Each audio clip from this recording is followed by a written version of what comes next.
Amigos de Skol Viking Monster Club y de Skol Viking Monterrey, bienvenidos a lo que es el segundo episodio de En el Terreno de Juego. Hoy tenemos de invitado a una verdadera figura de lo que es la locución, como comentarista, como analista, bastante importante, de primer nivel. Pero antes de presentarlo, voy a presentar a mis compañeros. Primeramente, en la ciudad prometida, en la esperanza perpetua, allá en Minnesota, tenemos a Hilda Gutiérrez. ¿Cómo estás, Hilda? Hola, ¿qué tal? Buenas noches. Aquí de nuevo, encantada de saludarlos a todos.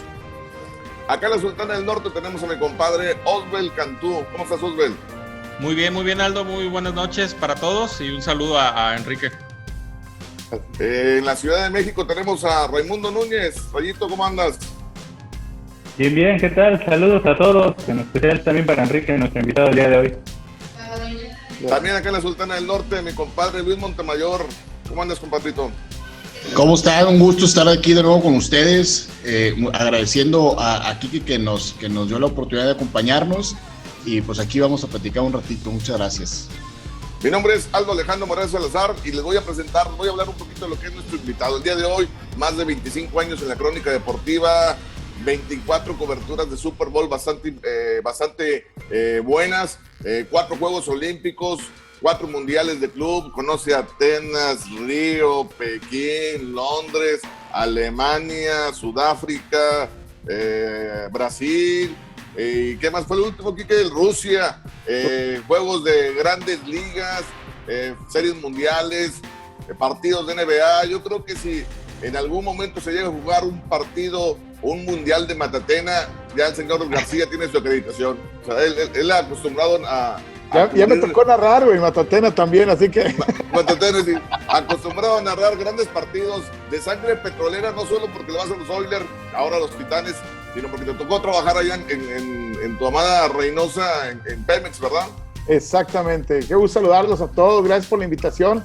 Y la verdad, un gusto siempre platicar de fútbol americano.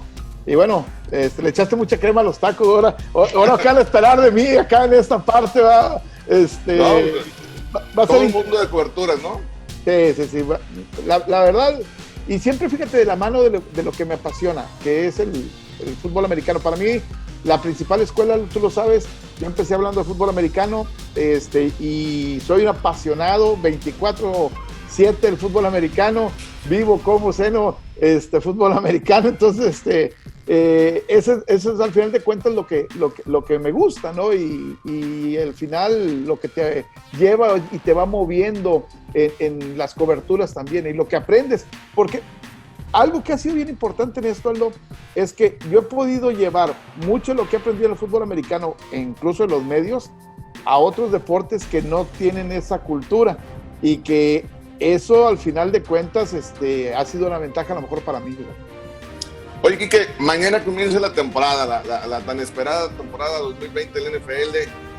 Va a arrancar, pero no sabemos si realmente va a terminar con un Super Bowl, si va a acabar antes, si va a acabar o se puede ensuciar con protestas, con el tema del COVID.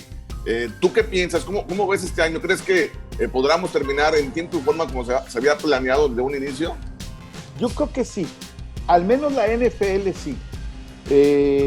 Las otras ligas tuvieron retrasos, tuvieron suspensiones, tuvieron ajustes, y de alguna forma en lo social y también en la cuestión de salud se han tenido que ir ajustando. Pero creo que al final de cuentas la NFL creo que tendrá, desde mi punto de vista, al ser la liga que más dinero mueve, que más derechos de televisión mueve, que más intereses detrás tiene también. Hoy veía que ya prácticamente el inventario del Super Bowl está prácticamente vendido a $5 millones por 30 segundos. Entonces, toda esa parte creo que de alguna forma van a hacer que la NFL termine por jugarse sí o sí. Pero ¿no crees tú que, por ejemplo, una complicación de como un equipo que ha pasado en grandes ligas, ¿no? Que salgan una serie de jugadores infectados, ojalá, que no le deseamos de mal a nadie, pero por ejemplo que Aaron Rodgers y la mitad de los Packers se enfermen. El fútbol americano no te permite una doble jornada o un doble partido como otros deportes. ¿crees tú que esto no pueda trastocar un poquito lo que es la temporada 2020? Van a tener que ajustarse, Aldo, como pasó cuando hubo huelgas. En años de que hubo huelgas, la NFL no paró, trajeron esquiroles. Entonces, yo creo que hoy por hoy, en ese sentido, la NFL va a ser a lo mejor laxo en la manera de contratar. Y acá, el equipo que más éxito vaya a llegar a tener es aquel que tenga una mejor gerencia. Curioso, fíjate, cuando hubo huelgas, el equipo que terminó siendo campeón en aquellas ocasiones fueron los Pieles Rojas de Washington. Y hablaba obviamente la gerencia que tenía, que trabajaba bastante bien en aquel entonces, en la búsqueda de talento y todo ese tipo de cosas. Yo creo que esa parte vas a tener que jugar con el riesgo. La NFL ha hablado incluso de que los playoffs podrían llegar a jugarse en una burbuja, como lo hizo el básquetbol de la NBA, para tratar obviamente de tener un controlado. Yo espero obviamente que dentro de esto, primero la cuestión social y la cuestión salud, conforme vayamos avanzando, seguir, yo creo que solucionando, ¿no? Excelente. Bueno, y esperando que todo se dé bien y lleguemos al final de la temporada, ¿qué tanta validez tendrá el ganador del Super Bowl? Sabemos que siempre hay pretextos, pero ¿será más validez por haber llegado a conseguir el Super Bowl a pesar de las circunstancias, o habrá más pretextos por la razón de que no llegaron al Super Bowl? Yo creo que todos están en las mismas condiciones, todos conocen las reglas del juego y no hay pretextos. O sea, yo creo que para ningún equipo habrá pretextos. Tú sabes que a lo mejor tu jugador franquicia, vamos a poner un ejemplo, Patrick Mahomes, que llegáramos a los playoffs y le diera COVID y tuviera que estar fuera, sería una desventaja enorme para el equipo de los Jefes de Kansas City, o Aaron Rodgers, o Russell Wilson, o cualquiera de estos jugadores.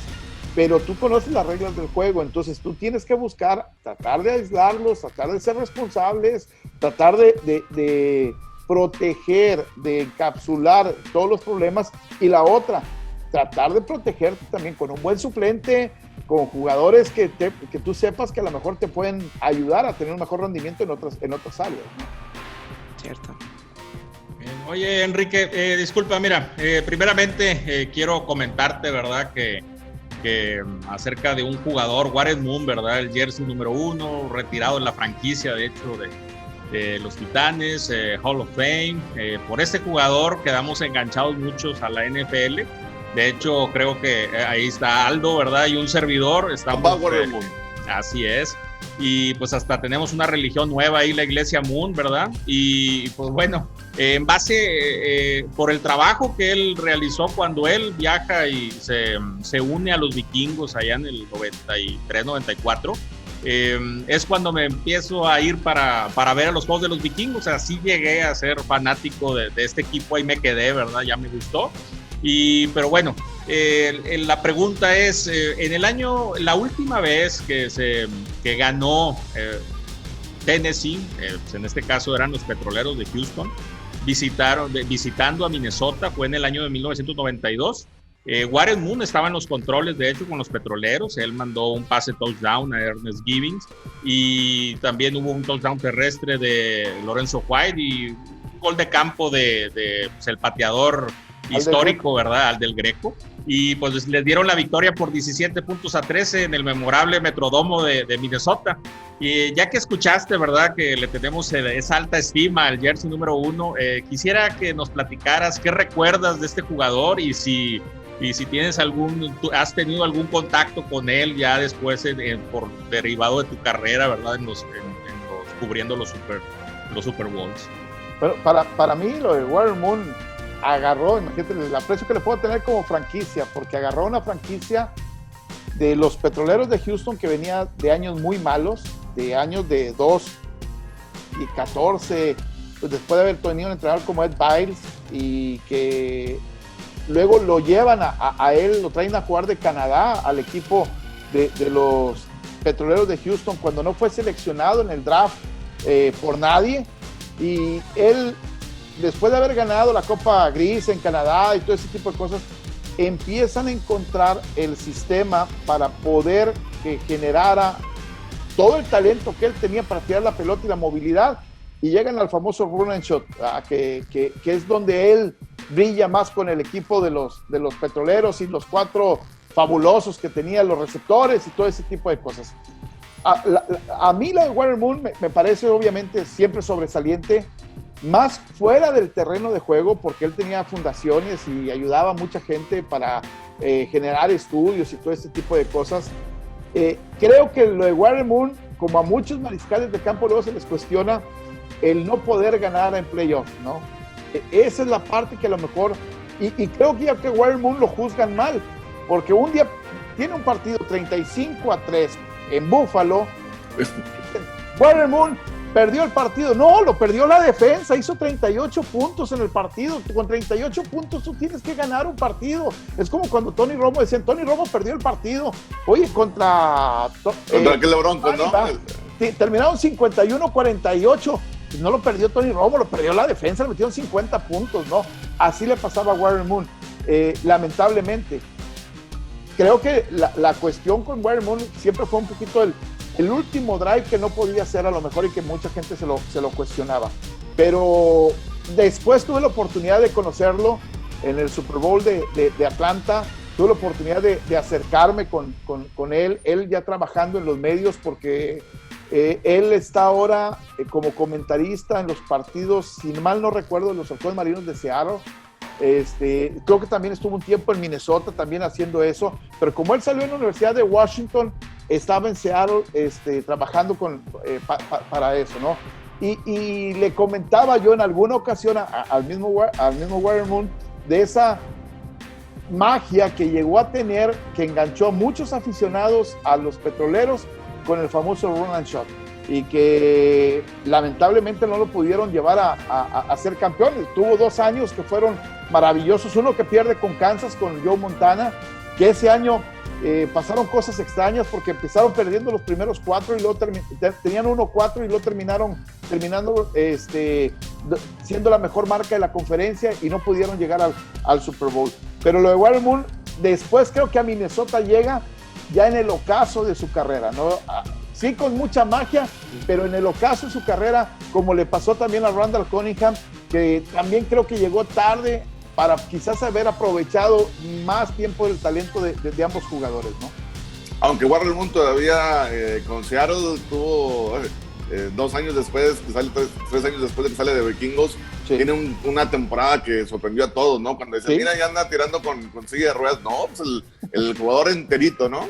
Sí, y ese juego que mencionas de Buffalo no se lo ganó Jim Kelly, se lo ganó el suplente Jim Kelly, ¿no? Sí, exactamente. Se lo gana el que ahora es entrenador del equipo de los Colts, ¿no? Indianapolis, Frank Reich, que curiosamente Frank Reich, él tiene los 2 regresos más grandes en la historia, en el colegial y en la NFL, de 32 puntos. También había hecho lo mismo con la Universidad de Maryland, regresar de 32 puntos para ganar un partido. Y es la gente por lo que se acuerda de Frank Reich, ¿no? Prácticamente. Sí, pero lo de Warren Moon, creo que en parte él es un muchacho o un jugador que quizás pudo haber tenido mejores números si él hubiera tenido esos primeros 5 años dentro de la NFL.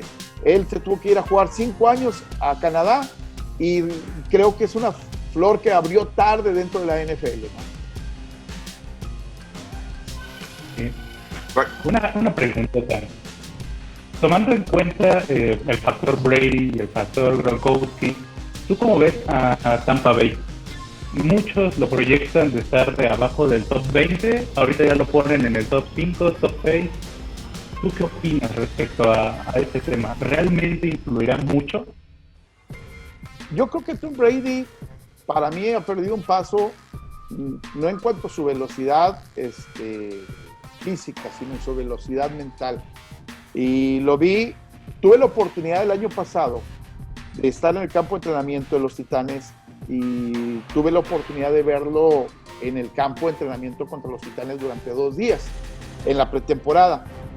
Y yo le veía a Brady que sus lecturas ya no son tan rápidas como solían ser. Incluso nosotros hacíamos un reporte en aquel entonces de que los 2 mariscales de campo suplentes se habían visto mejor que los mariscales de campo titulares. El suplente de Tennessee era Ryan Tannehill, que finalmente le quitó el puesto a Mariota. Y yo siento que Brady la decisión de Patriotas de dejar ir a Brady es que no les permitía ya abrir su libro de jugadas. Su libro de jugadas estaba limitado a la velocidad mental de Brady, no la velocidad física, porque la velocidad física sabemos que ya no la tiene. Entonces, si su velocidad mental ya no va en el mismo proceso, que era la gran ventaja que él tenía, creo que entonces se metía en problemas. Es un gran administrador de juego, es un gran competidor, y la gran ventaja que hoy tiene con el equipo de Tampa, para mí, es que tiene un mejor talento ofensivo de lo que tenía con el equipo de Patriotas. Tiene una mejor línea, tiene mejores receptores. No voy a hablar de que tiene un mejor coach, porque Bruce Arians no creo que él sea mejor coach que Bill Belichick, pero sí tiene mejor talento a su alrededor. Y eso lo puede ayudar, obviamente, y un entorno diferente en la credibilidad que Brady puede tener para con sus compañeros. Entonces Brady va a ser tan bueno como él haga poder jugar a sus compañeros. Esa es para mí la gran tarea. Fíjate, ayer platicaba para mí algo que fue increíble. ¿Cuándo vimos ganar al Super Bowl a Peyton Manning? En el último año, que quizás fue el peor Peyton Manning que vimos en su carrera, pero él era un administrador de juego, y hoy creo que el equipo de Tampa necesita un administrador de juego. Tampa, el año pasado, con su mariscal de campo, rebasó las 5,000 yardas, Jameis Winston, pero tira demasiados pases interceptados. Entonces hoy lo que necesita Tampa es alguien que administre el juego, que no cometa errores, aunque no tenga a lo mejor la brillantez que quisieras tener de un mariscal de campo, que sea un playmaker. Brady creo que va a hacer eso en Tampa. Va a administrar el juego, tiene buenos corredores, tiene buenas alas cerradas, tiene buenos receptores, y creo que esa es la magia que probablemente le va a ayudar a Tampa para desarrollarse y ser contendiente, aunque está en una división donde hay muchos perros bravos. Oye, Quique, viendo ese tema que estamos viviendo ahorita, donde los minicamp de todos los equipos han estado pues relativamente solos, sin tanto salir a la luz, sin obtener estos 4 juegos preliminares a la temporada regular. ¿Crees que llega a afectar en los equipos? En el caso de Vikingos, nuestra secundaria es prácticamente nueva, son puros rookies, entonces los otros equipos no conocen la secundaria, los otros equipos no conocen las ofensivas o cómo están jugando. ¿Crees que llega a afectar este tema en el aspecto de hay juegos que hasta cierto punto son que sabemos o presentimos quién va a ganar?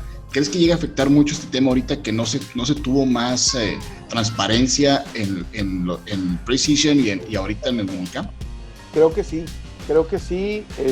Para mí es un factor clave. A mucha gente no le gusta la pretemporada, a mí me encanta la pretemporada, porque conoces jugadores o historias de jugadores que vienen de la nada prácticamente y se convierten en superestrellas, ¿no? Pero además de eso, les da la oportunidad a los scouts de llevar talento que a veces no esperas que se vaya a convertir en estrellas. Hoy ese proceso está roto desde el draft. No hubo si te acuerdas, antes del draft, no hubo prácticas, lo que se llaman los pro, ¿cómo se llama? Se me fue el nombre. La práctica profesional que tenías en cada universidad donde iban los scouts y estabas revisando el talento, ¿no? Entonces, eso no lo hubo.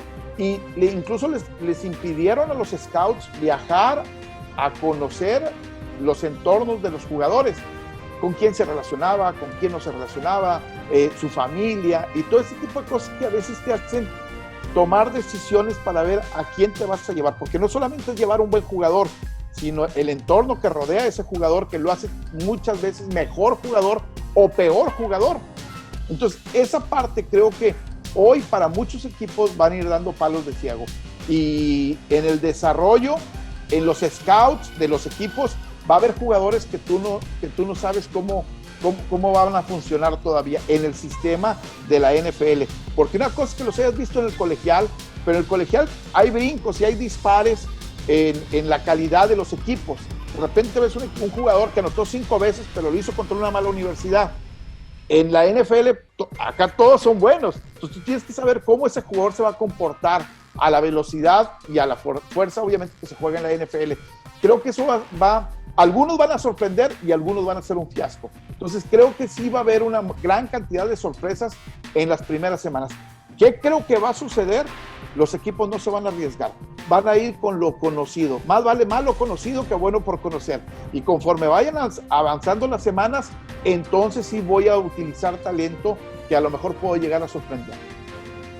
Oye, Quique, ahorita que platicábamos de que tienes ahora sí que 24 Super Bowls en tu palmarés, desde aquel juego de Broncos contra Packers hasta el último, has tenido momentos de impacto que te han marcado, ¿no? Platicamos hace tiempo aquella anécdota con tu jugador en el Super Bowl de Titanes contra Carneros de San Luis. ¿Qué otro momento tienes así que te haya marcado en estos 24 coberturas que has tenido? Momento, es que siendo tan apasionado, uno encuentras bastantes. Por ejemplo, me impactó cuando Seattle llega al primer Super Bowl. Tú sentías una magia en ese equipo, decías, estos van a volver a regresar. No llegaron una vez por casualidad. Incluso hay algo en lo que normalmente me pasa, fíjate. De los 24 Super Bowls, el martes es el día de prensa.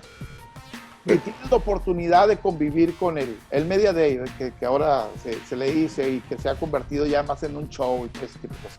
Pero tienes la oportunidad de convivir con los jugadores. Y me dicen siempre, ¿quién va a ganar el Super Bowl? Y yo les digo, dame chance el día de prensa y te digo. Y tú sientes la magia de quién trae esa sensación, esa confianza, esa seguridad. He fallado, en los 24 he fallado 3 veces. ¿Con quién fallaste? En la de los Titanes, y creo que me traicionó el corazón. El corazón. Pero yo no sé si me traicionó el corazón, pero aún sigo pensando que debieron haber ganado el juego. Porque si anotan y si no se cae en la yarda 1, ganan el partido. ¿Sí? Bueno, ese es uno.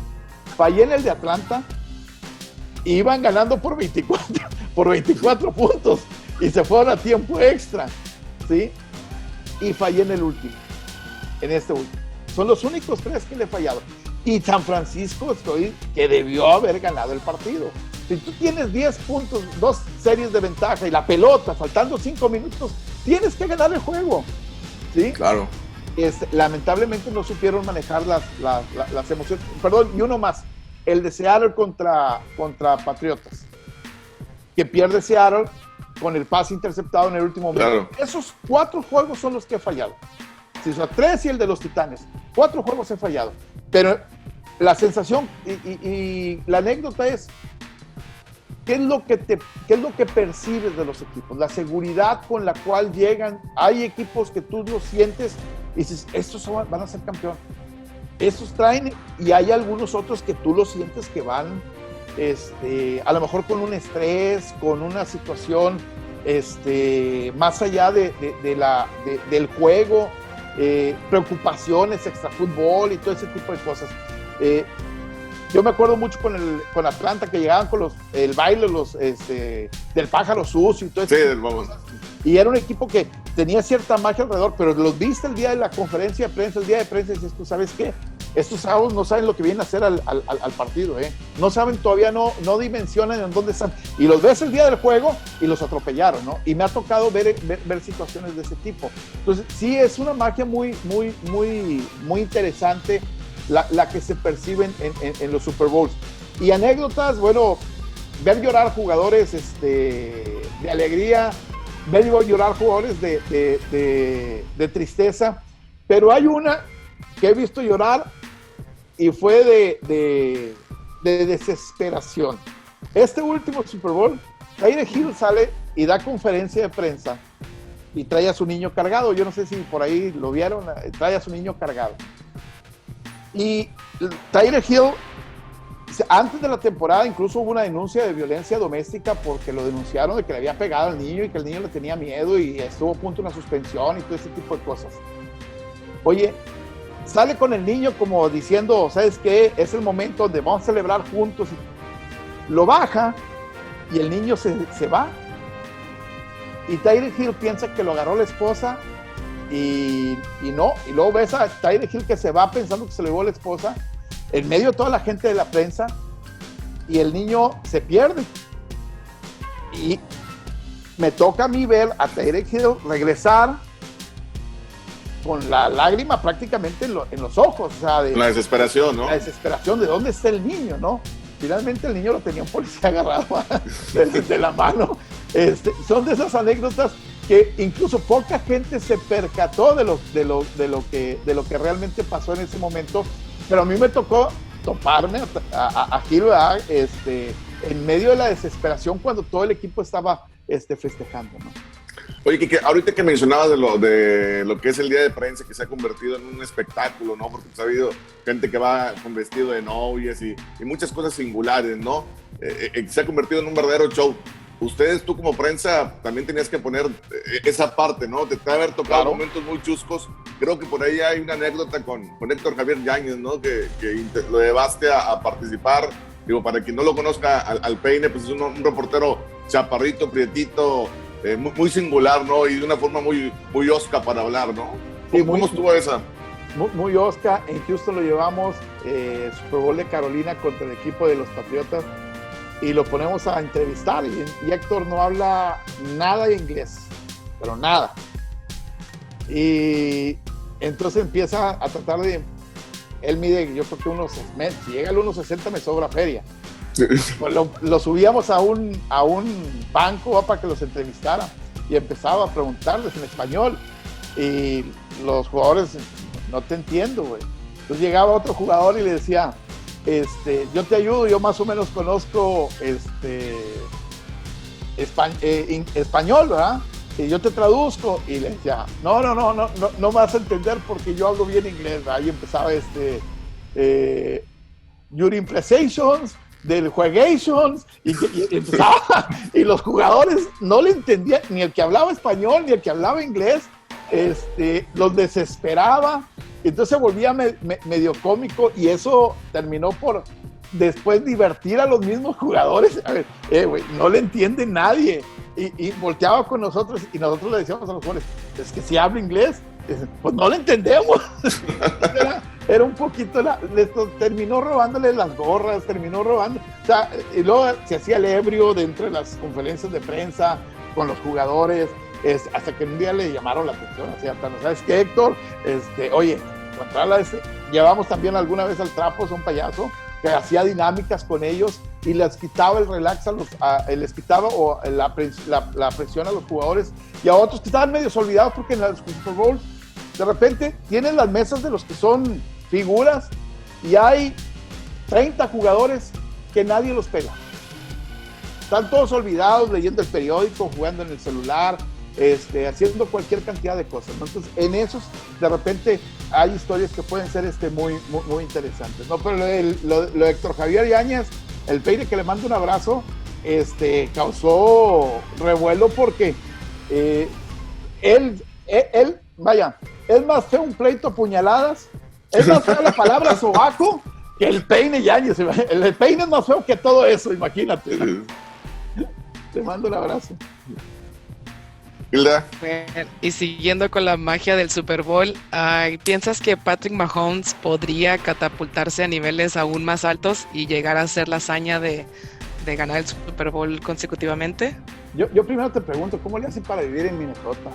Es un frío cuando nos tocó el Super Bowl, hacía un frío de los mil demonios, y luego me mandaron a hacer un reportaje a unas cascadas que estaban congeladas. Sí. Parque que está ahí. Minnehaha. Sí, exactamente. Ese no me gustó. Lo que sí me gustó fue las hamburguesas, la jugosa Lucy, esa sí me gustó. Pero bueno, punto y aparte, ¿no? De lo que ha sido la historia de los Super Bowls. No va a haber otro Super Bowl tan el frío como fue el de Minnesota, que fue muy padre. Bien abrigados, no hace tanto frío. No, y lo entiendo, ¿no? Y el centro de prensa estaba dentro de un mall, entonces no había tanto problema, pero sí se convierte, para la gente que no estamos acostumbrados, obviamente, en una bronca, ¿no? Sí, yo el primer año que yo me vine a Minnesota también no estábamos acostumbrados, no teníamos las chamarras adecuadas para andar afuera, y sí fue casi pensamos en regresarnos a Texas, pero no, fue más el amor a Vikingos de quedarnos aquí y a prepararnos. Perdón, te pregunto ahora sí, perdón. Está bien. Preguntaba que si Patrick Mahomes podría subir su nivel y subir llegar a lograr la hazaña de ganar un Super Bowl consecutivo. Híjole, yo lo de Patrick Mahomes es un jugador que me gusta, no puedo decir que no me gusta. Soy uno de los detractores todavía de Patrick Mahomes. Creo que mucha gente dice, es que en su primer año impulsó, hizo muchas cosas. No era su primer año, era su segundo.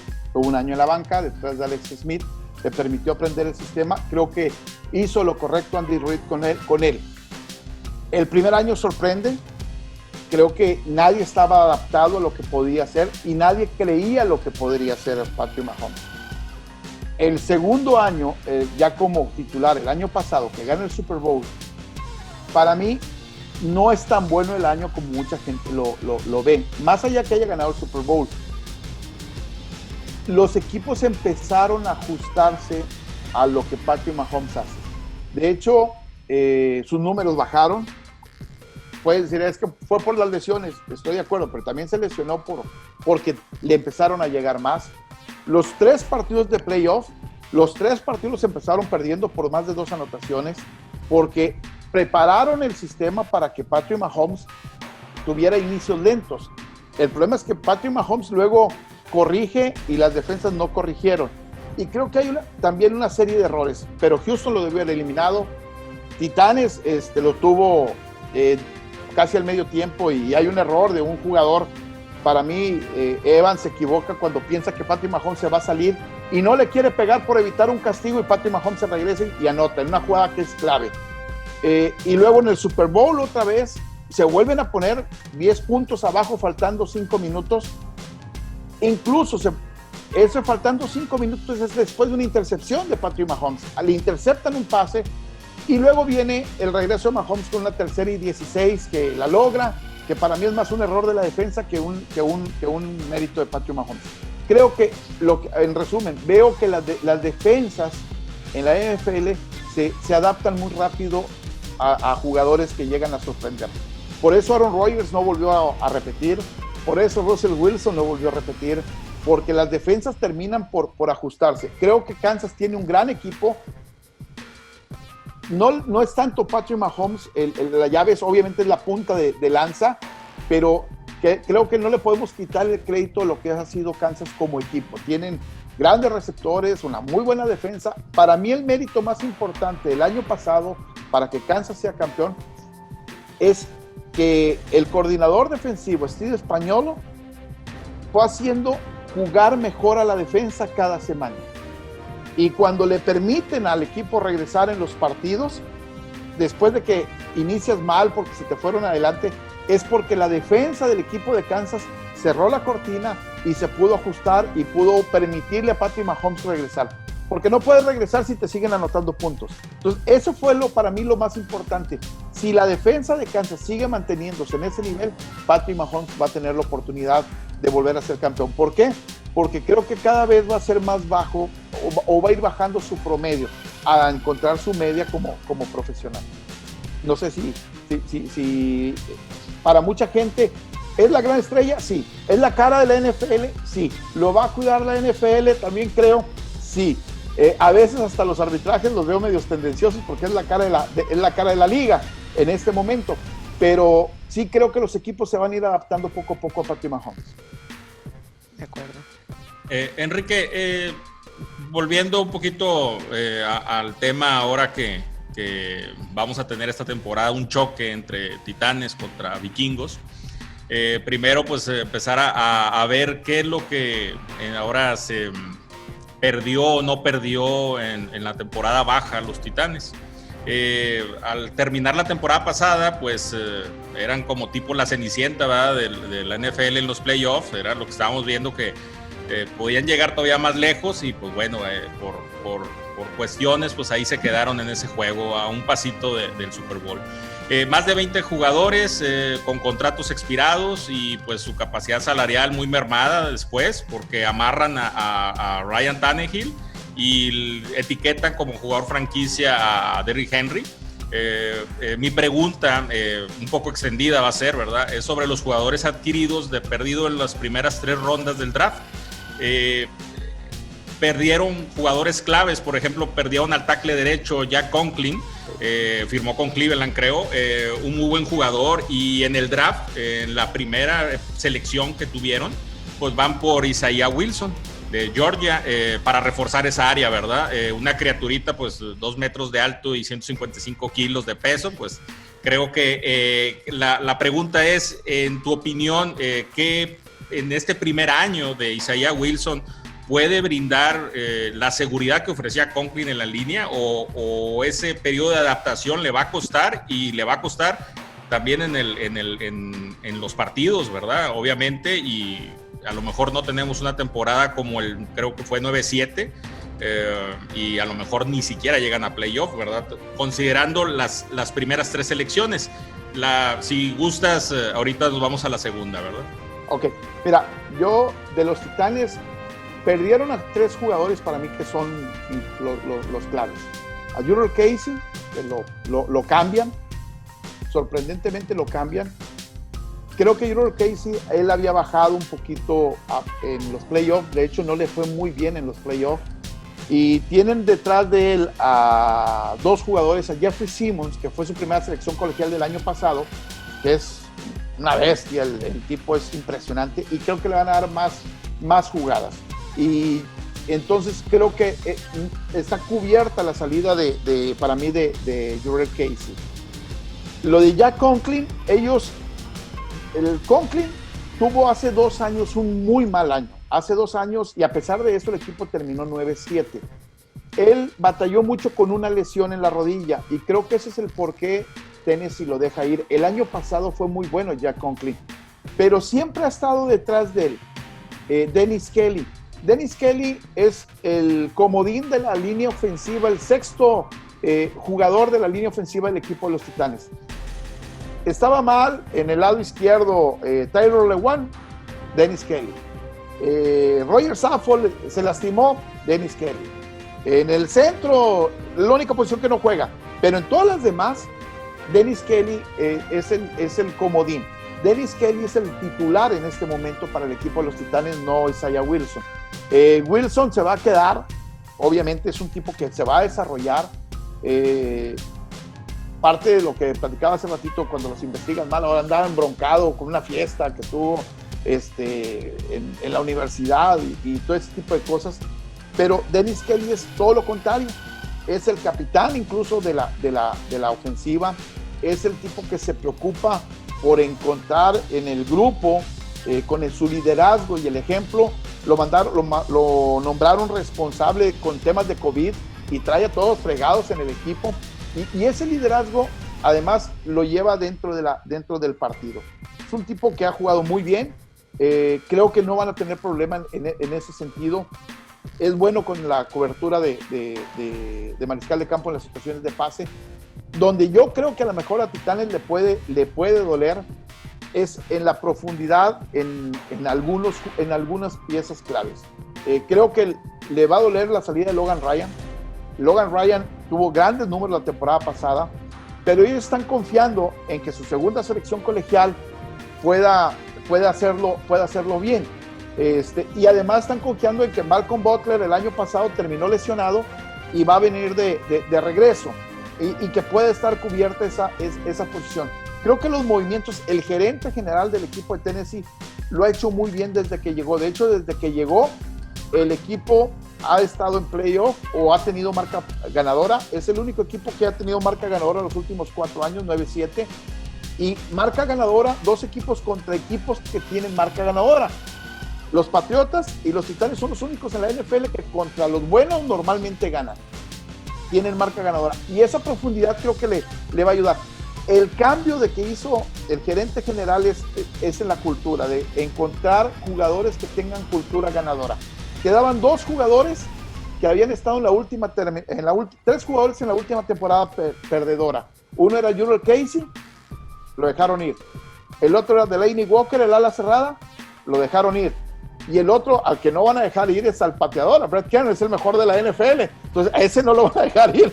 Pero a todos los demás nadie ha estado en una temporada perdedora con el equipo de los Titanes de Tennessee, y creo que esa es la parte importante que ellos están buscando, ese cambio de cultura que te lleva obviamente a un equipo a poder posicionarse como ha pasado con los Patriotas o con algunas otras franquicias. Enrique, para profundizar ahí en la segunda selección, pues es Christian Fulton, ¿verdad? Sí, el corner de LSU. Sí. En lo personal, ¿verdad? Te comento, nosotros ahí platicábamos pues, todos los conocidos y decíamos, queremos a Fulton en el equipo, era lo que estábamos todos esperando. Para mí es un robo, ¿eh? Claro, y bueno, en el lugar 18 estaba en el general, iba a salir aproximadamente en el 18 según todos los expertos del draft y demás, donde estamos siguiendo y demás. En el lugar 18 salió en el 61 la selección, la que se lleva a Titanes, y a muchos requerían corners y se fue hasta esa selección. Nosotros pasamos creo que hasta 3 selecciones y decíamos, ahí sigue Christian Fulton y Christian Fulton sigue, hay que agarrarlo, y no, y lo agarra a los Titanes. Era lo que todo el mundo se preguntaba en ese tiempo, decíamos, pues, ¿cuál es el problema? ¿Vendrá lesionado? O ese año que tuvo ese problemita que lo sancionaron en el 2018, pero decíamos, bueno, ya pasó un año, ya regresó, o sea, ¿qué le han de haber visto? Y que Tennessee, pues, dijo, pues, aquí estoy y me lo llevo, ¿verdad? Entonces están confiando, la franquicia está confiando en este jugador, esperemos que les pague con esa misma confianza, porque sí se fue muy abajo, como tú dices, un robo, ¿verdad? Total. Bueno, en la tercera ronda apostaron por un corredor, Darion Evans. Darion Evans.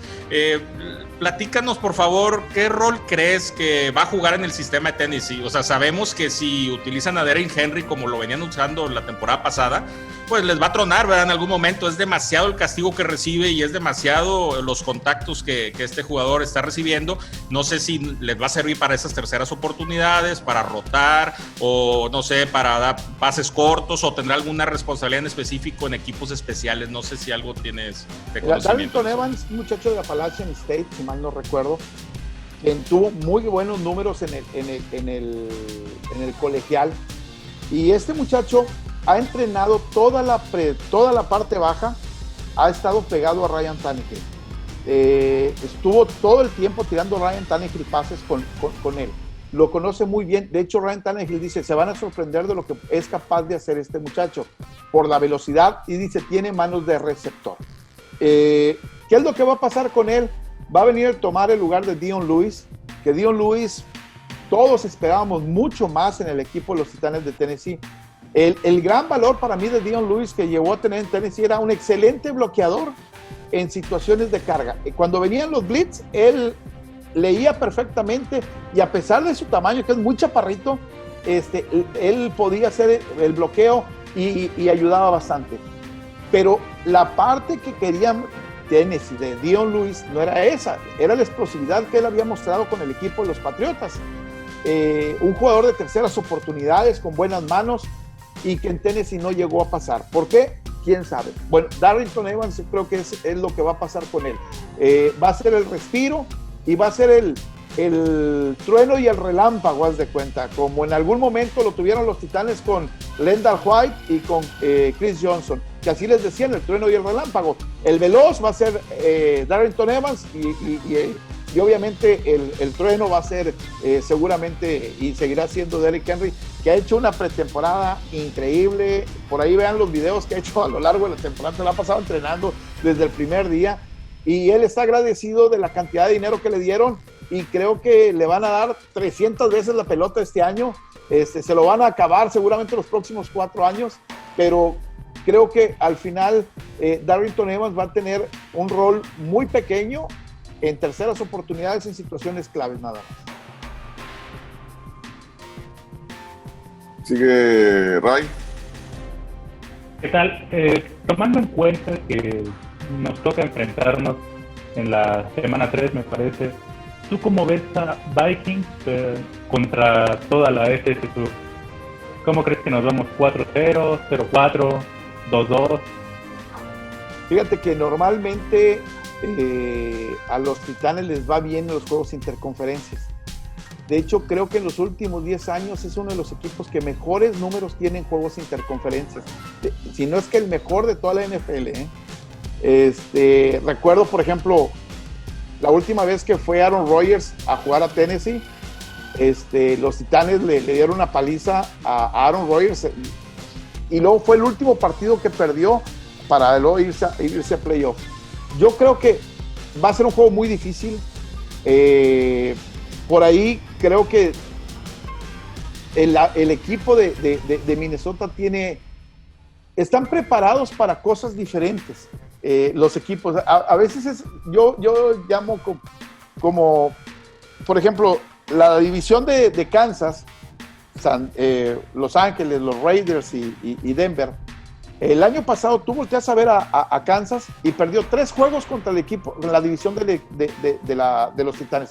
Perdió con Titanes, perdió con Houston y perdió con Indianapolis. Porque el tipo de juego, el estilo de juego que tienen en esa división, están preparados para el fútbol físico, para jugar a los golpes, jugar a los madrazos, vamos a decir de esta manera. Y esa es la kriptonita de esa división, haz de cuenta, que juegan pases, tiran la pelota, juegan otro estilo. Y acá controlas. Creo que el estilo que le hace daño a Tennessee es el estilo de Minnesota. Y para mí, yo lo tengo dentro de mis partidos, ese lo tengo como una derrota. Porque creo que la forma en la que juega Minnesota es el tipo de estilo que Tennessee normalmente batalla mucho. Contra defensas que pueden presionar al mariscal de campo, normalmente le va bien, pero sobre todo contra linebackers buenos. Y creo que Minnesota tiene un buen grupo de linebackers. Ofensivamente ahí es donde Titanes batalla. Y defensivamente los receptores y los alas cerradas, que no son los que van profundo, los que trabajan en la zona media, esos son los que normalmente le hacen mucho daño al equipo de los Titanes. Y esa parte creo que también el equipo de Minnesota lo hace bien.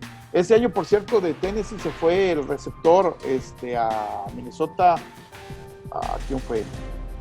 Lo tiene ahí Oswald. Tajay Sharp. Tajay Sharp, exactamente. Él se fue a Minnesota y creo que si lo saben usar este muchacho, que en Tennessee, el problema en Tennessee era que le tiraba la pelota a Mariota. Y Mariota tenía muy mala puntería. Y muchas veces estaba solo y Mariota se casaba con su primera o su segunda opción. Y muchas veces Tajay Sharp estaba abierto y no le tiraba. Le tiraba de Delanie Walker o le tiraba a su número 2. Y Tajay Sharp, el primer año que él jugó en Tennessee, tuvo casi 40, 50 recepciones y casi 800 yardas como novato. Él fue una segunda selección colegial, si mal no recuerdo. Y creo que si en Minnesota lo saben usar, porque creo que en ese caso Kirk Cousins no es un mariscal de campo, que a mucha gente no le gusta, pero a mí me parece un buen quarterback, creo que le puede sacar mejor uso. Contra Colts, ¿cómo ves? ¿Cómo nos vamos? Colts, para mí, es uno de los equipos que más talento tiene en la NFL. Es más, para mí en la conferencia, en la división de los Titanes, creo que es el que más talento tiene.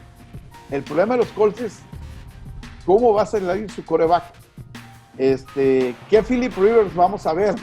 Ese es el grave problema. Si es Philip Rivers, el de la temporada pasada con el equipo de Los Ángeles, gracias por traer.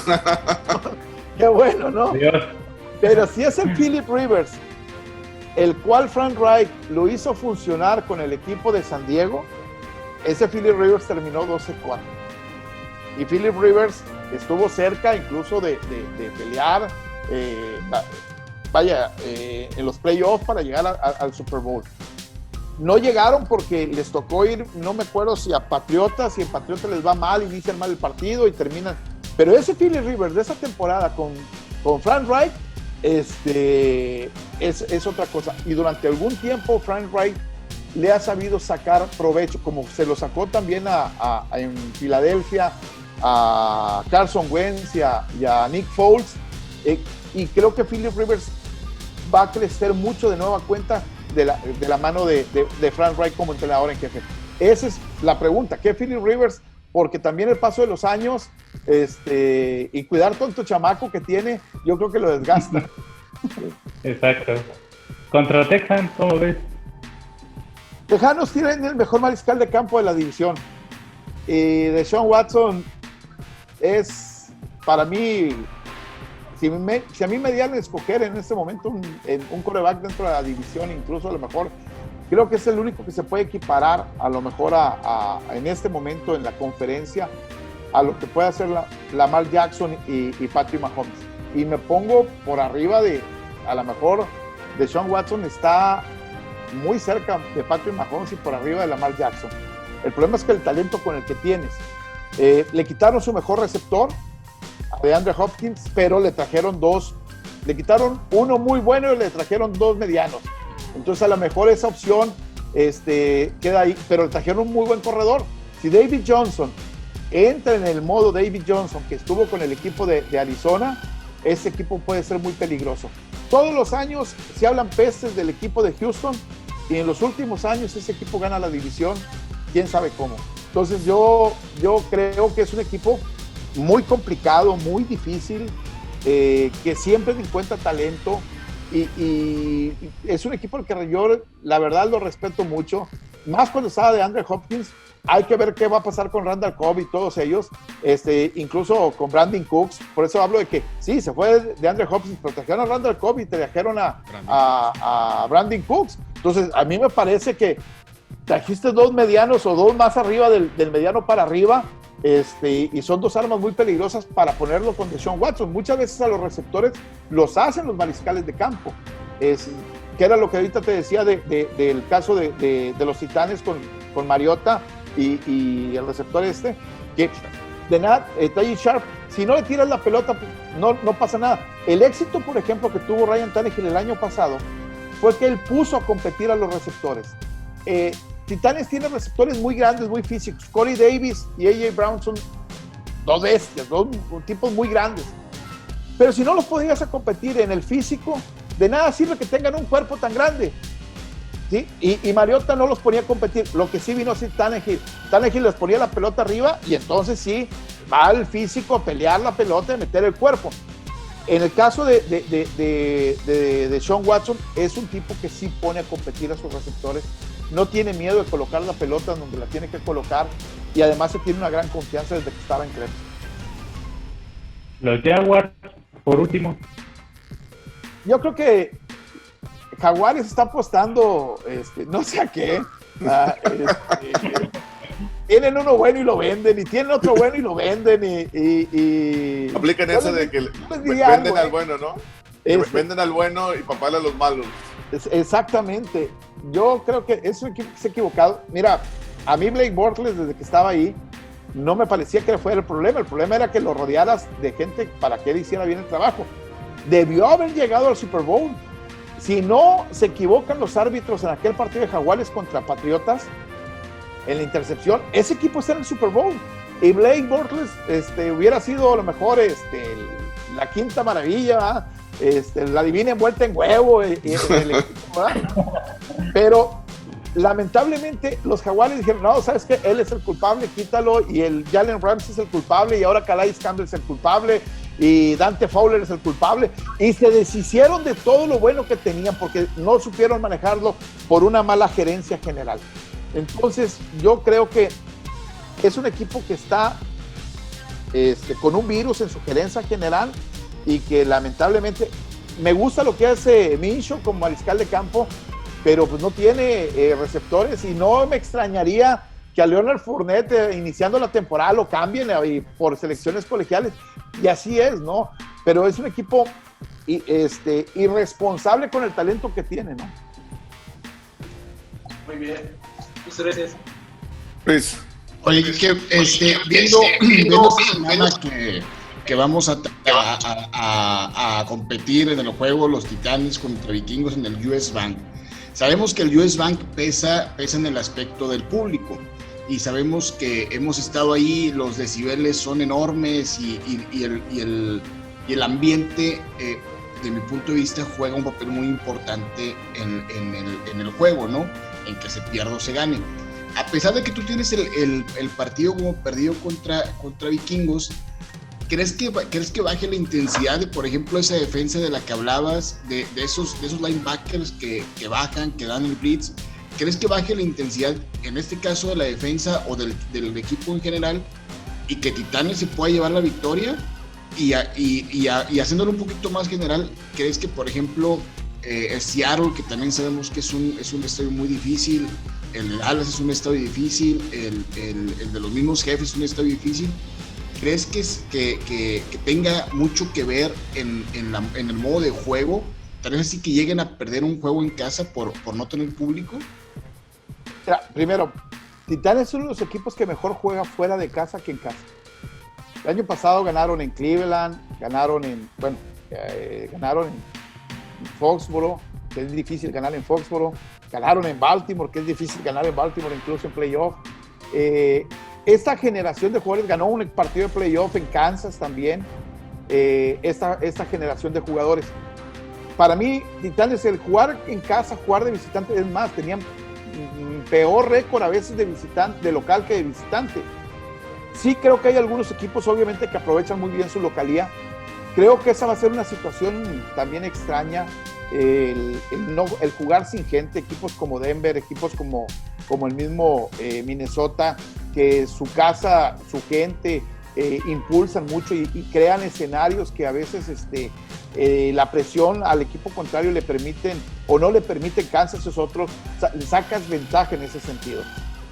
Creo que sí va a haber equipos que van a perder esa fortaleza, sobre todo en los momentos donde el aficionado te hace reaccionar a un equipo, ¿no? Yo creo que, por ejemplo, si Kansas no hubiera jugado playoff en casa y las desventajas que tuvieron, no los hubiera sacado, ¿sí? Y al revés, ¿no? Hay equipos que como Houston, que les pesa. Si hubiera sido en casa, no pierde esa ventaja, te lo aseguro, Houston. Sí, entonces, son situaciones que los van a tener que manejar. Creo que en ese caso la misma temporada, la misma forma en la que se va a jugar, va a ser raro y va a haber jugadores que no tener el apoyo ahí atrás, el no tener al aficionado, les va a pesar, ¿no? Y también les va a beneficiar, ¿no? Porque no falta el jugador que le tiemblen las piernitas al ver el escenario adverso y se complique todo. Kike, ahorita que hablabas de Minnesota y la experiencia esa que tuviste con el frío, me imagino que en tantas coberturas deportivas de todo tipo que has tenido situaciones muy complicadas, ¿no? Ya sea en viajes, en la misma cobertura, la ciudad, el lenguaje. ¿Cuál pudiera ser tu situación más complicada en alguna cobertura, ya sea de un Super Bowl o de Juegos Olímpicos o de Mundiales? ¿Cuál ha sido la que te ha sacado un susto, ¿no? O la has sufrido de forma diferente? El lenguaje es el que te mata a veces. La primera vez que fui a China, para explicarle al taxista dónde querías ir, porque en aquel entonces no había los teléfonos, ¿verdad? Que ahora les hablas y te traducen y todo ese tipo de cosas. Era de verdad complicado. Y luego se nos perdió parte del equipo, y explicarle a la muchacha en qué hotel ibas a estar y todo ese tipo de cosas es sumamente complicado. Yo agarré la recomendación en el avión de un argentino que me dijo: lo primero que hagas cuando llegues a China, güey, dales una buena propina. En el hotel llega y dale una buena propina, y ese te va a resolver toda la vida. Y sí, llegué al hotel como pude. De hecho, muy anecdótico, porque el camarógrafo que te llevábamos, que era Santiago Arriaga, volteaba el chino y me decía: ¿quién sabe qué cosa? Y yo: sí, güey, está bien, tú dale, güey, o sea, sácale la vuelta al tráfico. Y volteaba mi camarógrafo y me decía: ¿de verdad lo entendiste, güey? No, hombre, no le entendí nada, güey. Pues si él me habla en chino y yo le hablo en español, pues qué, güey. O sea, pero eso es lo más difícil. En Grecia, en Atenas, me tocó ir solo a hacer la cobertura, y se resistían a hablar en inglés, o se resisten a hablar en cualquier otro idioma, muy tradicionales en lo que ellos quieren. Los chinos igual, hazle como quieras, los rusos igual, en inglés no quieren hablar nada, prefieren que les hables en español. Pero ya en Rusia tienes la ventaja de que los teléfonos te traducen, ¿no? Entonces tú le pides al teléfono y más o menos ahí te vas entendiendo. Pero las primeras coberturas era complicadísimo, porque el idioma te mataba, y para pedir las comidas y para pedir ir de un lado a otro era algo verdaderamente difícil. Te digo, en China tuvimos la fortuna de que llegué al hotel, le di una buena propina al de la recepción, dije: consígueme un traductor, un guía, Y al día siguiente teníamos una guía que fue maravillosa, que fue nuestra alma gemela allá en aquel lado, porque sabía perfectamente qué era lo que queríamos y cómo lo queríamos y cómo lo necesitábamos, y nos resolvió un chorro de problemas. Siempre digo que al lugar donde vamos siempre hay alguien que nos está cuidando, siempre hay alguien que nos va a ayudar, pero eso es la mayor dificultad, el no poder expresarte como quieres y que te entiendan lo que quieres. Híjole, es verdaderamente complicado. Te tocó una mala anécdota con un homónimo tuyo, ¿no? Sí, bueno, me tocó 2 veces. En Ámsterdam no me dejaban subir al avión porque se cayó el sistema y había una persona que se llama exactamente igual que yo, dice Enrique García Cantú, y el pelado, pues no sé qué broncas tenga, pero me decían, no te puedes subir al avión porque no podemos checar tus huellas, es que el avión ya se va, o no puedes subirte al avión. Faltando 2 minutos ya para que cerraran las puertas, regresó el sistema, me pudieron checar y me dejaron pasar. Y la otra fue en Dallas. En Dallas, en una cobertura de la copa que se hacía para calificar a la Libertadores de Interliga. Llegamos al hotel y de repente pasan 4 pelados saliendo por el pasillo donde nosotros estábamos, grandes, fuertes, impresionantes. Buenas tardes. Cuando meto la llave al cuarto, se regresa. FBI y pata. ¿Yo qué, güey? O sea, todos, ¿verdad? Sí. ¿Quién es Enrique García? No, yo, güey. Y me meten al cuarto a mí, sacan a mis compañeros, los sientan en el pasillo y empieza una investigación. Es que hay un pelado que se llama exactamente igual y coincide con ustedes. 2 horas sentado dando explicaciones, enseñándole qué es lo que hago, qué es esto, para hacerles entender que no era yo. Y igual, cosa curiosa, ¿no? El sistema no funciona, ahorita no nos llegan las huellas, hasta que finalmente llega, me acuerdo que me dice uno de los latinos, era un latino del FBI, me dice, parece que tú no eres, dice, pero no podemos tener la manera de hacer que nos llegue el reporte de las huellas y todo esto, ya mandamos tu pasaporte y todo eso. Ok, está bien. Como a la hora ya me dice, ya se arregló, y me dice él, dice, si te sientes afectado emocionalmente, psicológicamente, si quieres poner una demanda por cómo te tratamos, puedes hacerlo así. Dije, no, y lo único que quiero es que se vaya. Y luego ya ya entre la madreada que teníamos entre los camarógrafos y toda la gente, decía, ¿qué les preguntaban allá afuera? No, me preguntaban que si tú habías tenido caso con lo de Kennedy y todo ese tipo de cosas que tú fuiste. Pero bueno, te tratan, bueno, son de las cosas que nos ha pasado, ¿no? En tanto viaje nos ha pasado hambre, sueño, frío, perdidos, enfermos. El año pasado en Rusia se nos enfermó un compañero el día del Juego de México contra Alemania.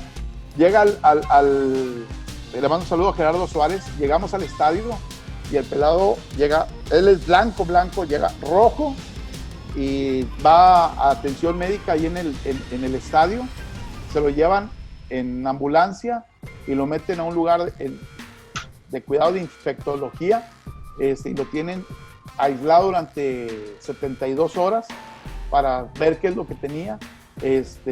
Y nada más porque era de prensa lo dejaron salir, si no lo dejan salir porque se recuperó obviamente, pero son los gajes que luego te pasan en los viajes. Siempre digo que cada viaje que teníamos un caído menos, ¿no? Un enfermo, una cosa así, ¿no?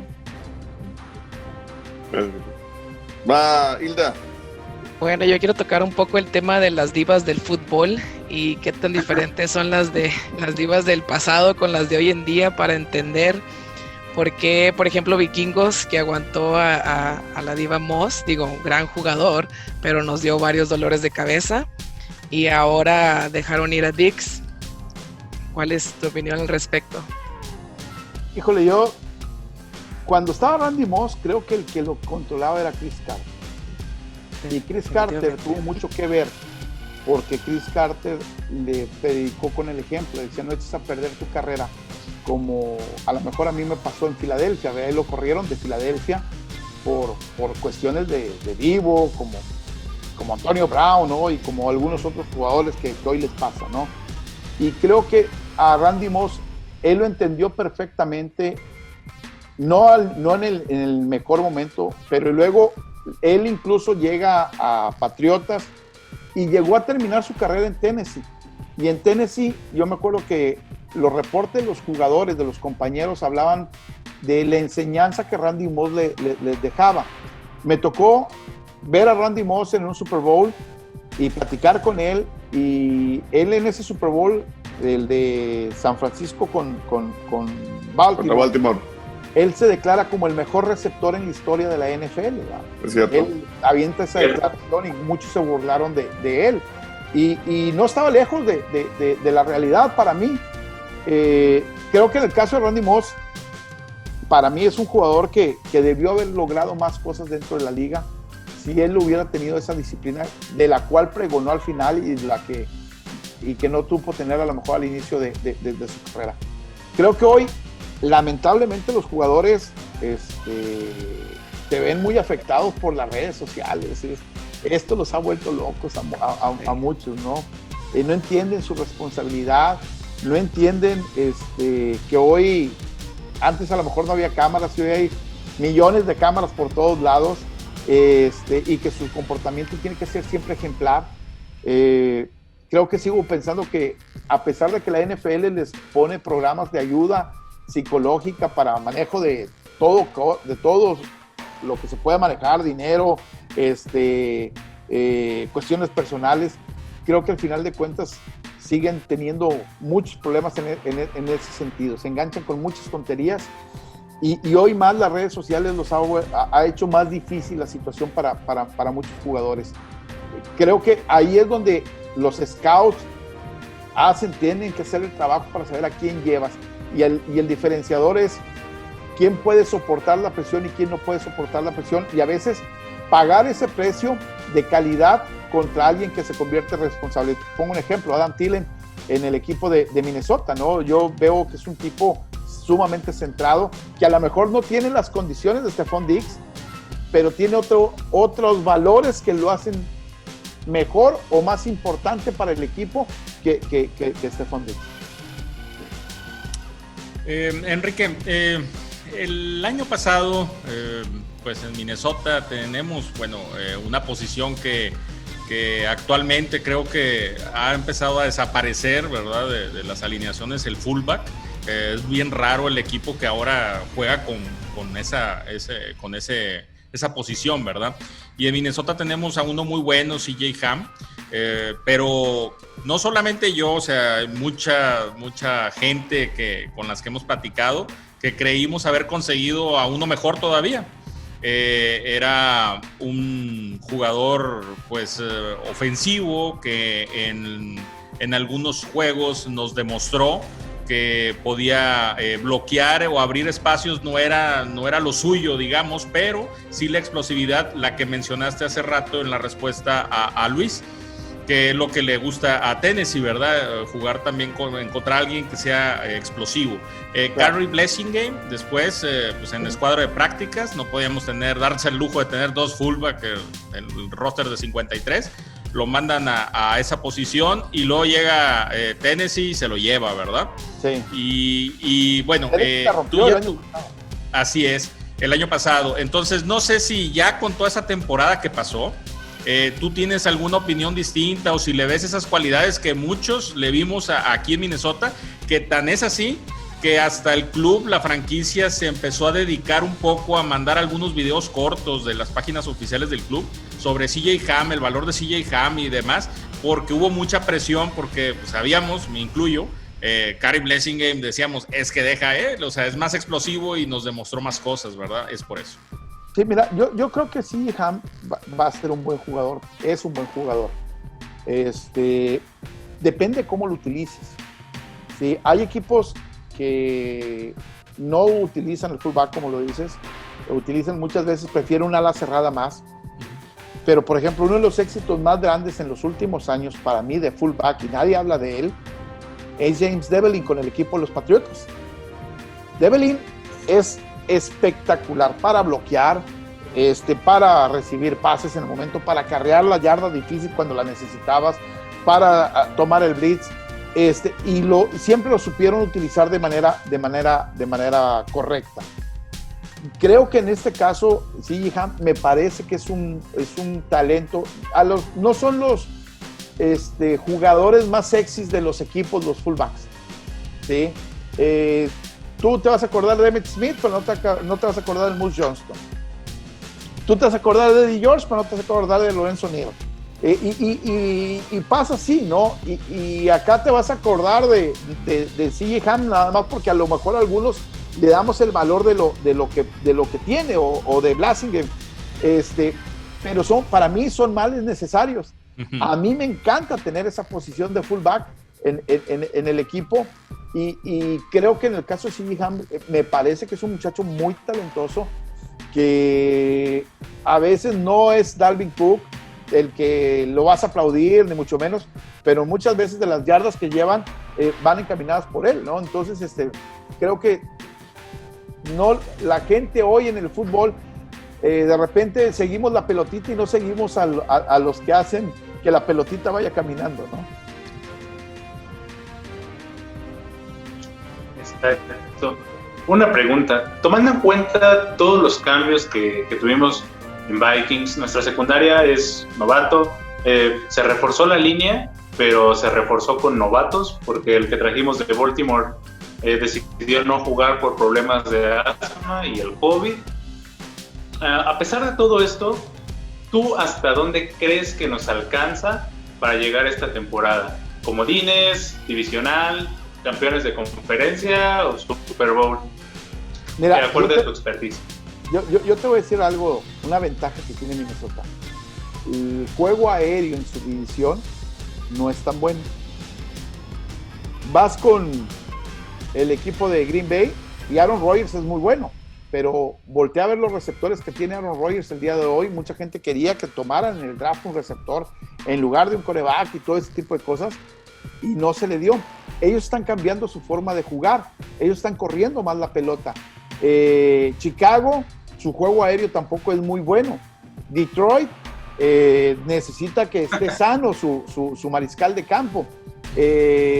Tenían un par de buenos receptores y bueno, Marvin Jones me parece que es lo único decente que tienen, y párale con tal. Entonces creo que esa es una ventaja para Minnesota, que en su división el juego aéreo no es tan espectacular, ¿no? Como ahorita, por ejemplo, lo decía lo que pasaba con la división de Kansas. Entonces esa es una ventaja para ellos. Entonces tú tienes 6 juegos que medianamente tu tiro está en otra trinchera, en el fútbol físico, en correr la pelota, en otro tipo de detalles. Creo que esa es una ventaja que Minnesota puede tener para no verse presionado en ganar su división. Creo que Minnesota para mí tiene que ser el favorito de su división. Yo creo que va a ganar su división. No creo que Green Bay vaya a tener un año como el del año pasado, que le ayudó bastante su rol de juegos. Creo que, obvio, este año se le va a complicar más al equipo de Green Bay su rol de juegos, y creo que esa es la oportunidad que tiene el equipo de los vikingos de Minnesota. Minnesota, hace un año anterior, Chicago, es que a Minnesota de repente le crecen los enanos dentro de la división, pero creo que Minnesota es por el problema que no tiene profundidad en el equipo. Minnesota me da la impresión de que tiene 22 buenos, y a veces les paga bien a los 22 buenos, y el gerente se olvida que debes de tener por lo menos otros 10, 12 tan buenos como los que tienes para tener profundidad. Ese es para mí el problema de Minnesota. Te digo, creo que tienen la ventaja del rol de juegos, no veo un rol de juegos tan complicado, y creo que tienen la oportunidad de ganar la división. ¿Sí? No sé. Perdón, estaba en mute, perdón. Sí. Dándole un poquito de seguimiento a la pregunta de Ray, con toda la experiencia que tú tienes, ¿cuáles son tus 3 equipos favoritos de cada conferencia, tanto de la nacional como de la americana, o quiénes piensas que van a llegar más lejos? En la americana, Kansas tiene que ser, obviamente, Baltimore, esos dos, y creo que Tennessee tiene oportunidad por el rol de juegos, que no lo veo tan complicado como el de hace un año.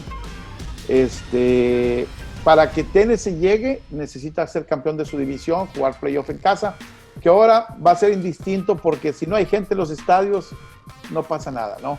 Y ya demostraron que pueden ganar fuera también. Entonces, creo yo que esos son los 3 equipos para mí. Patriotas, yo sigo pensando que Patriotas nos va a dar una sorpresa con Cam Newton. Si el coordinador ofensivo de los Patriotas en su momento pudo entrar a playoffs con Denver y su mariscal de campo era Tim Tebow, creo que puede hacer mucho mejor, cosas mejor con Cam Newton, ¿no? Entonces, creo que su playbook va a ser mucho más abierto, mucho más generoso, y el problema es que ellos perdieron gente en la defensa por el tema del COVID. Entonces, ese es para mí el principal problema del equipo de los Patriotas. Ofensivamente creo que se van a mantener, pero creo que esos 3, y creo que Patriotas no va a ganar su división, pero sí veo Buffalo peleando dentro de su división y con un crecimiento del equipo de los Bills de Buffalo. Esos 4 creo que van a ganar la división. Del otro lado, veo a los Santos, veo a San Francisco. San Francisco creo que llegó un año antes al Super Bowl. Creo que el crecimiento de ese equipo va para arriba y su entrenador es un genio. Y el otro equipo que creo yo que puede dar la gran sorpresa son los Vaqueros de Dallas. El cambio de entrenador con Mike McCarthy, creo que este equipo está preparado y el rol de juego le va a ayudar también. Creo que va a ganar la división Minnesota, creo que va a ganar la división Nueva Orleans, creo que va a ganar la división Dallas y creo que va a ganar la división San Francisco. Y creo que San Francisco, si mantiene la defensa de lo que fue el año pasado, creo que San Francisco tiene la oportunidad de repetir de nueva cuenta. Yo también estoy de acuerdo. Oye, ahora sí que platicando ya más fuera de NFL, platicando un poquito más de ti, ¿dónde te podemos ver, Enrique? Platícanos, ¿dónde podemos seguir escuchando toda esta experiencia que tienes y ahora sí que empaparnos todavía más de tu conocimiento? Ahorita estamos haciendo radio todos los días de 9 a 10 de la mañana en ABC Noticias, en el 660 de AM en radio. Hago 2 programas, uno de 9 a 10 de la mañana y otro de 6 a 7 de la tarde. Ahorita estamos trabajando en un proyecto con Imagen Televisión para hacer la local de Imagen Televisión aquí en Monterrey. Y estoy haciendo redes sociales, en mis redes sociales, Quique García. Estamos haciendo programas de fútbol americano, estamos haciendo programas hasta de cocina, sí. y ahí estamos normalmente alimentando nuestras redes, ¿no? Entonces, por lo pronto, creo que es una situación medio difícil dentro de los medios. Claro. Bueno, yo te digo, llevo dos proyectos paralelos. Uno, el desarrollo de la imagen y lo que estamos haciendo también en ABC. Perfecto.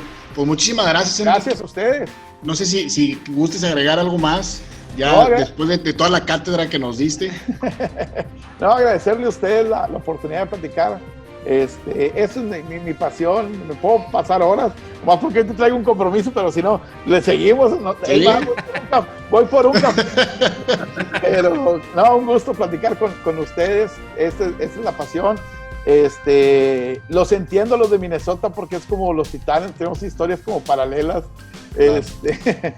Hace mucho que no llegamos bueno, Minnesota no ha llegado a un Super Bowl desde 77, ¿no? 77, sí, entonces, sabes que yo creo que Minnesota perdió la ventaja de casa y lo entendí perfectamente. Porque al jugar con un domo, si Minnesota entraba jugando con el frío, ahora entiendo que nadie quería ir allá. Los caníbales púrpuras eran increíbles con Alan Page y Jim Marshall y del otro lado Tarkenton y Chuck Foreman y todo eso. Nadie quería ir a jugar allá, se morían de frío, ¿no? Entonces llegaban al Super Bowl y lo perdían porque el Super Bowl era en clima caliente. Si lo hubieran jugado en Minnesota lo ganan. Creo que perdieron esa ventaja de casa, ¿no? Entonces hoy tienes que cambiar el estilo para poder ganar, ¿no? Sí, definitivamente eso es un hecho y digo, las cosas se fueron, ahora sí que en teoría mejorando, pero como bien lo dices tú, no sabemos si fue para mejorar o para empeorar ese tema de la ventaja del frío, ¿no? Exactamente. Ahora, tienen un estadio maravilloso, es uno de los estadios más bonitos de la NFL. No sé lo que pase ahora con el de Raiders y con el de Los Ángeles, pero yo me voy sorprendiendo. Voy a Atlanta, me sorprendo, voy a Minnesota, me sorprendo. Ya el de los Vaqueros ya no me sorprende después de ver los demás. Entonces, yo no sé qué es lo que va a pasar, pero creo que Minnesota, a mí en lo particular, es un equipo que toda la vida me ha gustado. Creo que ha tenido, como pasa con los Titanes, de repente, muy buenos equipos. Y tengo una frase que utilizo mucho y siempre digo, los buenos encuentran la forma de ganar y los malos la forma de perder. Y a veces somos hermanos en esa parte entre Minnesota y los Titanes. Encontramos formas de perder cada vez son más increíbles, ¿no? Y cuando no perdemos nos lo quita un árbitro o una cosa así, algo pasa, Así ¿no? es. Definitivamente, eso hemos sufrido con eso toda la vida, ¿no? Exactamente. Pues perfecto, Ricky, pues muchas gracias. Muchas gracias. Lo agradezco una cuenta. ¿Algo Muchas más gracias. que quieran agregar? No, pues gracias, un honor y seguiremos la plática, me imagino, otra vez. Sí, claro, Así que ustedes quieran. Pues muchas gracias, Enrique. Gracias. Estamos platicando. Que tengas buenas noches. Gracias, Un abrazo. noches. Buenas noches.